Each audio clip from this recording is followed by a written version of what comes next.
જવાન જય કિસાન। આજે ઠંડી બહુ છે અને અમે અમારો ચાંદરતાનો પાક થઈ ગયો છે એટલે વાટવા જઈએ છીએ। દાળિયા કર્યા છે મજૂર, તો હાથે મોજા અને પાણી દાળિયા માટે લીધું છે અને ઠંડી એટલી બધી છે કે હાથ થથરે છે। આપણે કરીએ છીએ તો પણ વહેલા ચાંદર તો વાટવા જઈએ છીએ।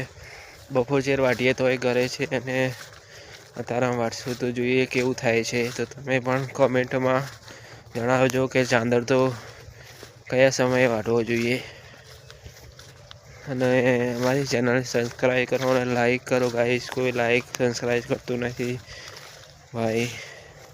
મારો બાજરીનો પાક, બાજરી પણ ડોડાઈ ગઈ છે અને ખૂબ સરસ છે રામાપીરની દયાથી। તો રામાપીરને જેટલા પણ ભાઈઓ બહેનો માનતા હોય તો અમારી ચેનલને સબસ્ક્રાઈબ જરૂર કરજો। મેં મારી માને પ્રોમિસ કર્યું છે કે હું 5 દિવસમાં 1000 સબસ્ક્રાઈબ કરીને બતાવીશ। તો ગાઈસ, તમે મારા ભાઈઓ અને બહેનો હોય તો સબસ્ક્રાઈબ જરૂર કરજો, મારી માની ઈચ્છા પૂરી કરજો। તે કહે છે કે આપણે નાના માણસોને કોઈ લાઈક ના કરે। તો ગાઈસ, ચલો તમને હું મારો ચાંદરતાનો પાક બતાવું તે કેવો થયો છે, તમે કમેન્ટમાં કહેજો। આ છે અમારો ચાંદરતાનો પાક, તે પાકી ગયો છે। અમે મજૂર બોલાયા છે વાટવા માટે।